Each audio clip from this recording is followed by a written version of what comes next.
벙커원교회 수요예배에 오신 여러분을 환영합니다. 벌써 수요일입니다.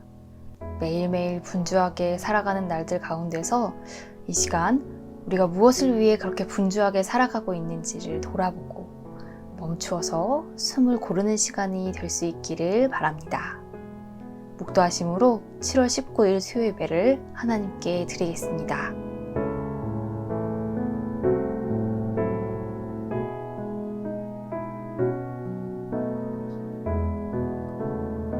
주님, 우리의 영혼이 주님을 기다립니다.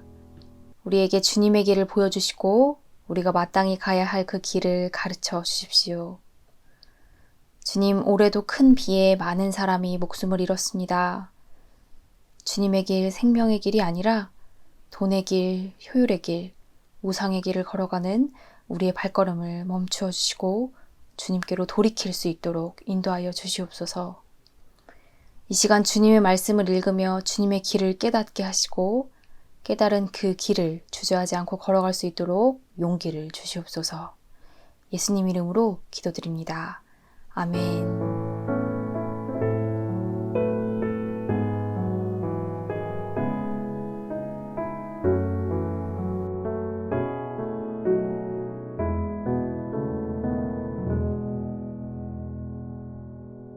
다 함께 찬양하시겠습니다.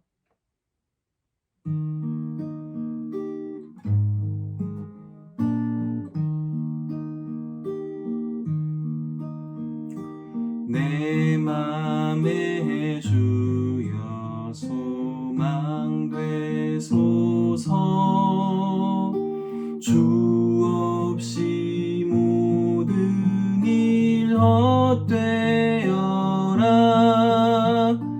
밤에나 낮에나 주님 생각,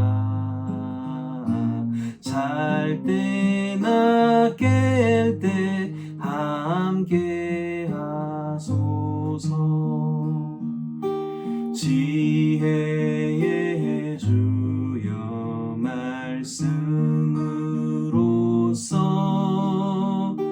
언제나 내 안에 계십소서. 주는 내 아버지 나는 아들. 주 안에 내가 늘 함께하네. 세상의 영광 나 안 보여도 언제나 주님은 나의 기업. 주님만 내 맘에 계시오니 영원한 주님 참 귀하셔라. 영원한 주님 내 승리의 주. 하늘의 기쁨을 주옵소서. 어떠한 고난이 닥쳐와도 만유의 주여 소망 되소서. 아멘.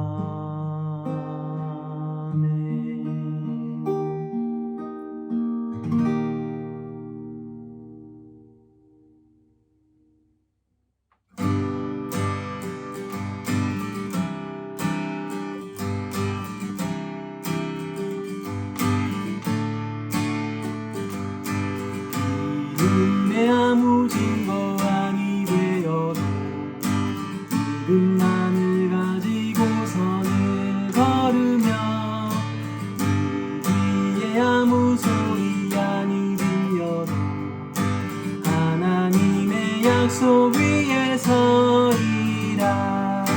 걸어가세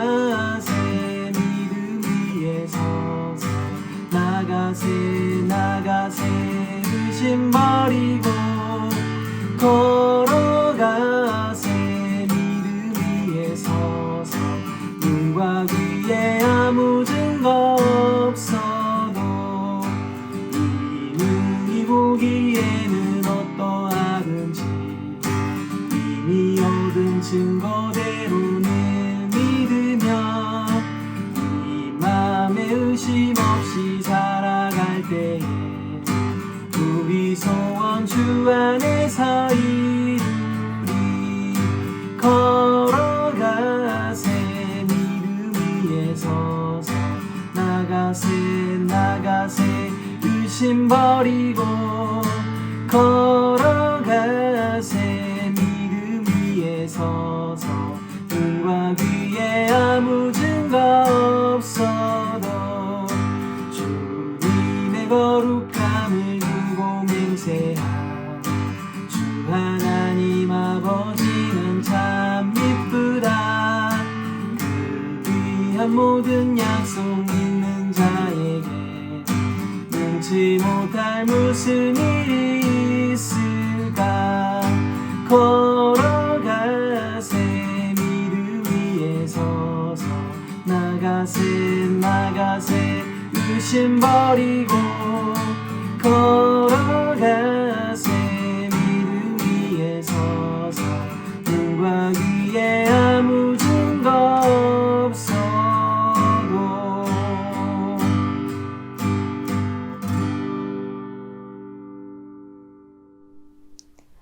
오늘 함께 읽을 말씀은 이사야서 29장 17절에서 24절입니다. 레바논의 밀림이 기름진 밭으로 변하고 그 기름진 밭이 다시 밀림으로 변하는 것은 시간 문제이다. 그날이 오면 듣지 못하는 사람이 두루마리의 글을 읽는 소리를 듣고 어둠과 흑암에 쌓인 눈먼 사람이 눈을 떠서 볼 것이다.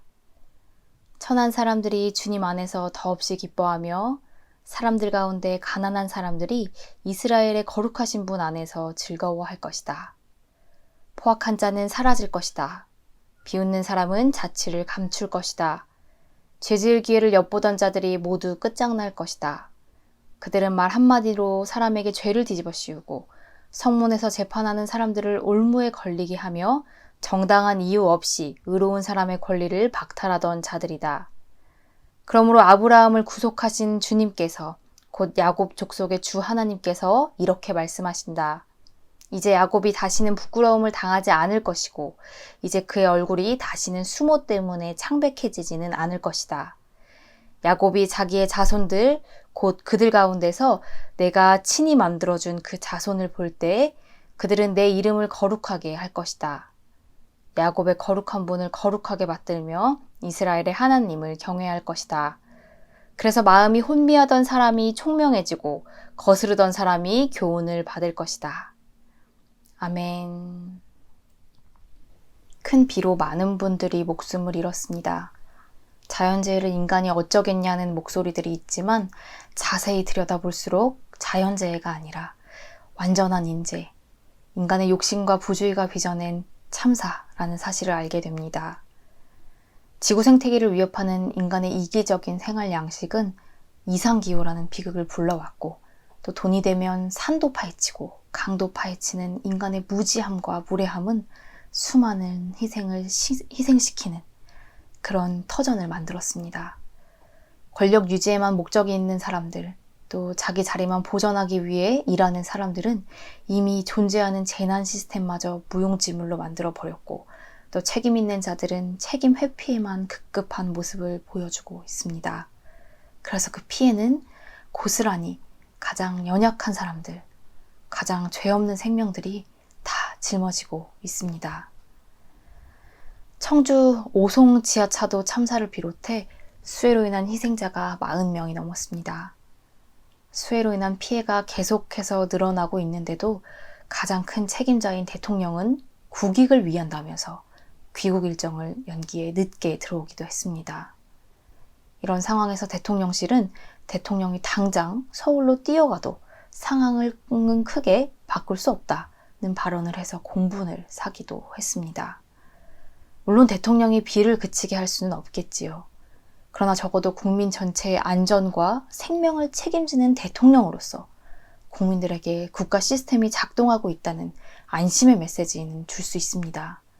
또 이 시스템이 우리를 보호하고 지켜줄 것이라는 희망의 메시지는 줄 수 있습니다.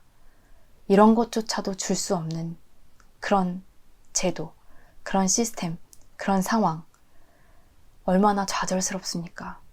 우리는 이제 각자 도생의 길을 도모해야만 하는 그런 처지에 놓여 있는지도 모릅니다. 노란 잠바라도 걸쳐 입고서 카메라 앞에서 거짓 눈물이라도 흘리던 그 대통령이 그나마도 나은 수준이었다는 사실에 우리는 큰 무력감을 느끼게 됩니다. 그러나 이런 때일수록 우리 그리스도인들이 무너지지 말아야 합니다. 어두울수록 작은 빛이 요기 나듯이 시대가 암울할수록 하나님이 주신 진리의 빛을 간직한 사람들, 그 진리를 살아내는 사람들을 통해 세상은 길을 찾아갑니다. 오늘 함께 나누는 말씀을 통해서 우리 그리스도인들이 이 어려운 시기를 헤쳐갈 통찰과 지혜를 얻을 수 있었으면 좋겠습니다. 주님의 진리의 말씀 가운데 빛을 보고 또 그 진리를 우리가 살아내면서 이 어두운 현실을 비추는 역할을 할 수 있게 되기를 바랍니다. 또 불의한 권력을 향해 주님의 목소리를 날카롭게 들려주던 그 예언자들처럼 우리 또한 용기 있게 날카롭게 그 주님의 말씀을 전하면서 사람들의 양심을 깨우고 이 어두운 시대를 밝힐 수 있게 되기를 바랍니다. 오늘 함께 읽은 본문은 이사야서입니다. 오늘 읽은 부분은 제1 이사야에 해당합니다. 그 제1 이사야의 배경은 약 2700년에서 2600년 전 상황입니다. 그러나 읽을수록 바로 어제 쓰여진 글처럼 구구절절 이 본문이 오늘 우리의 현실과 너무 닮아있다라는 생각을 하게 됩니다. 오늘 본문의 역사적인 맥락을 살펴보면 더더욱 그러합니다. 오늘 말씀이 선포되던 유다 왕조의 막바지에는 유다의 지도자들이 대제국 아시리아와 또 다른 제국 이집트 사이에서 이리 줄 섰다 저리 줄 섰다 하며 권력을 유지하던 그 때였습니다. 유다의 권력자들은 하나님의 뜻을 따라서 유다의 백성들을 살피고 위기를 헤쳐나가는 것이 아니라 대제국인 아시리아나 이집트 둘 중에 한 군데에 의지해서 오직 자신들의 권력을 유지하는 데에만 관심이 있었습니다. 오늘 우리나라의 상황, 우리나라의 권력자들도 마찬가지로 보입니다. 미국에 대한 헛된 기대를 품고서 미국과 일본이 마치 자신들의 권력을 다 지켜줄 것이라고 믿는 이 나라의 권력자들, 그들은 미국과 일본이 자신을 영원히 지켜줄 것이라고 믿고 있습니다. 그래서 그들에게 절대적으로 충성하고 있습니다. 잘못된 외교로 국민들의 삶이 갈수록 어려워져 가는데도 이들은 정작 국민들의 삶을 살피는 정책은 살피지 않고 있습니다. 또한 국민들의 안전과 생명을 지키는 일에도 별로 관심이 없습니다.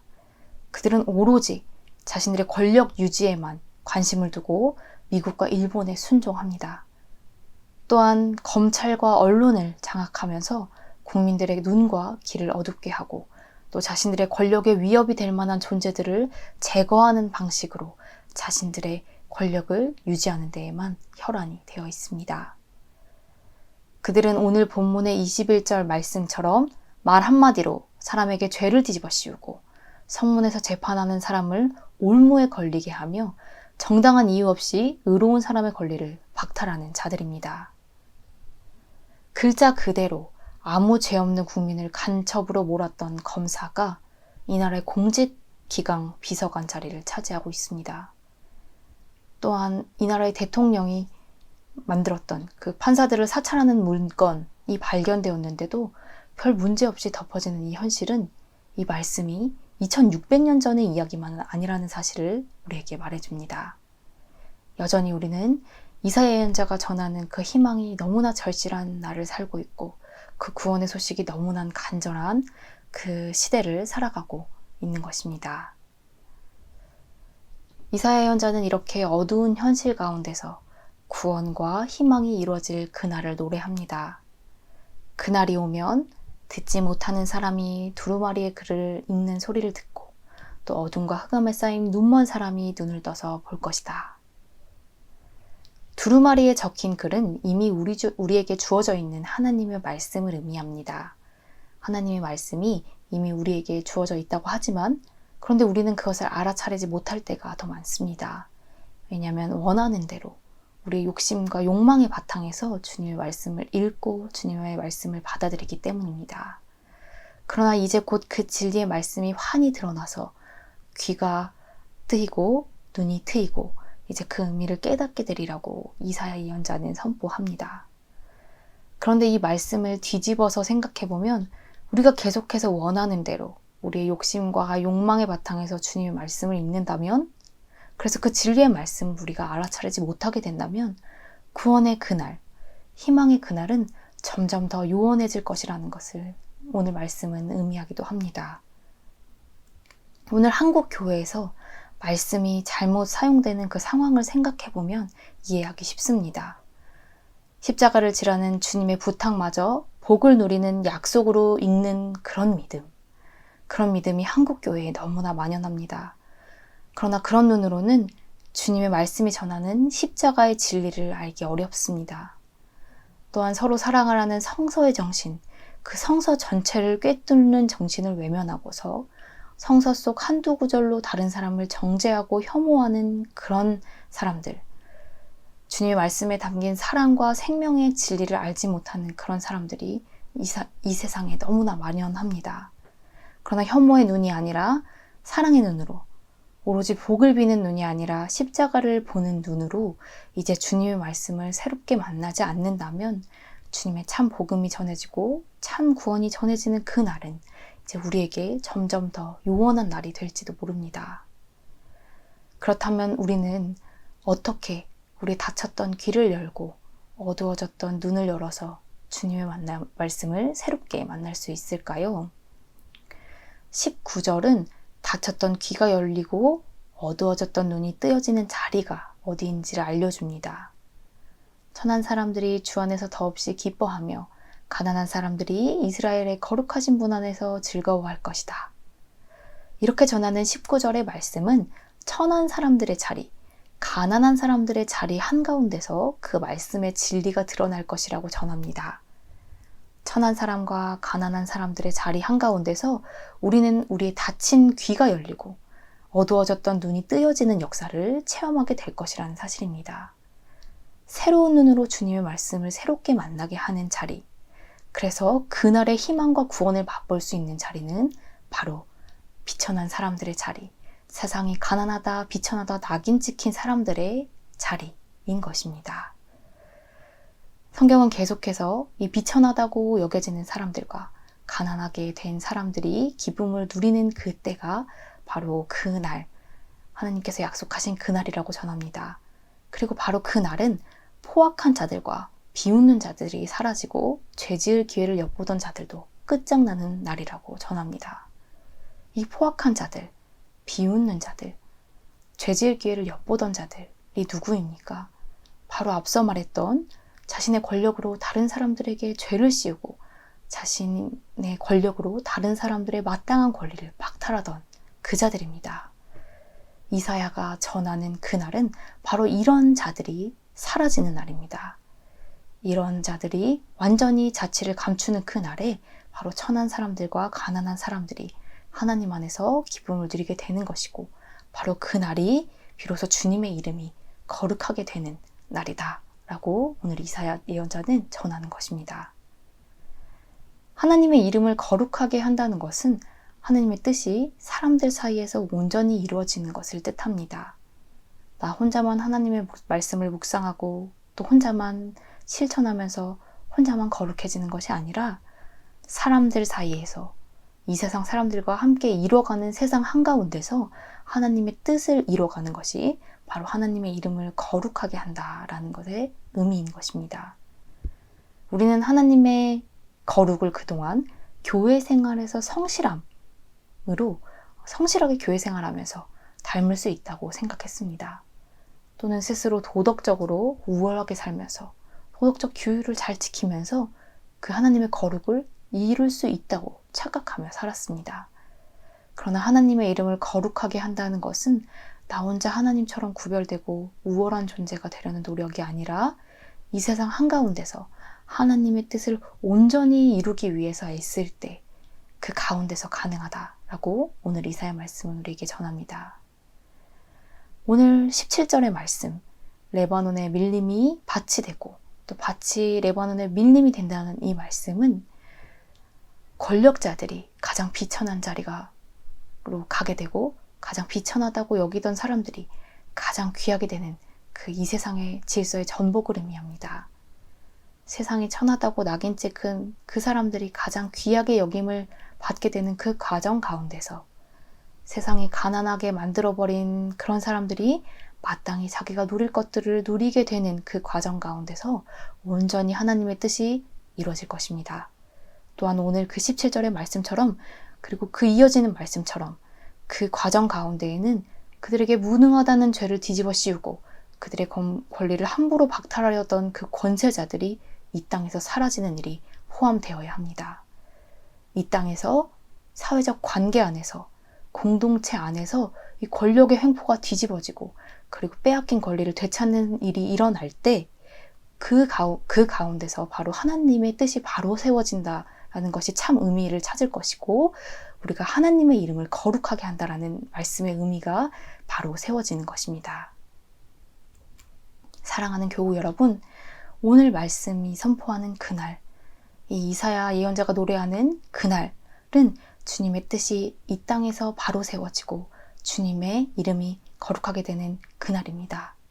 주님은 그 날을 우리에게 분명히 약속하셨습니다. 비록 우리의 노력이 물거품이 되는 것 같고 날마다 뉴스를 볼 때마다 그 날의 희망이 점점 더 먼 것만 같이 느껴지더라도 여러분 분명히 기억하십시오. 주님은 우리에게 약속하신 그 날을 반드시 보여주실 것입니다. 그 날을 가슴에 품고 이제 오늘을 살아가십시오. 그날의 희망을 붙들고 다시 일어서고 다시 투쟁하고 다시 나아갈 때 반드시 그날, 주님이 약속하신 그 날을 우리는 볼 수 있을 것입니다. 우리 교단의 신앙 고백서 마지막 부분을 나누면서 함께 말씀을 마치고자 합니다. 여러분, 기억하십시오. 그리스도인은 믿음과 희망을 통하여 장차 올 새 하늘과 새 땅을 여기서 부분적으로나마 보면서 살아갑니다. 우리의 평화는 투쟁 속에 있으며 우리의 생명은 죽음의 그늘에서 시작되고 또 우리의 기쁨과 감사는 눈물과 고통과 함께 있으며 우리의 희망은 반그리스도적 세력의 위협을 받을 것입니다. 그러나 우리는 마지막 때에 그 모든 것이 밝히 늘어나고 또 모두 회복되고 죄의 용서와 몸의 부활과 영원한 삶이 있을 것을 믿습니다. 그 믿음을 오늘 품고 살아갈 때 그날이 반드시 우리에게 임할 것입니다. 그 믿음을 품고 오늘을 힘차게 살아가는 그리스도인이 됩시다. 기도하겠습니다. 주님의 약속을 붙들고 살아가려 하지만 불의한 권세자의 승승장구를 볼 때마다 우리는 무너지고 쓰러집니다. 그러나 주님은 그 무너지고 쓰러진 바로 그 자리에서 그날의 희망을 보여주시는 분이시고 바로 무너진 그 자리에서 그 구원을 시작하시는 분임을 믿습니다. 매일매일 불의한 자들이 득세하는 현실 가운데서도 그 현실을 넘어설 그날의 희망을 우리가 잃지 않고 매일매일 살아가게 하시고 주님이 주신 그날의 약속을 늘 가슴에 품고서 오늘을 살아가는 지혜와 용기를 갖게 하여 주시옵소서. 우리를 더욱더 굳세게 하여 주시옵소서. 우리에게 그날을 보여주시고 약속하신 예수님의 이름으로 기도드립니다. 축도로 예배를 마치겠습니다.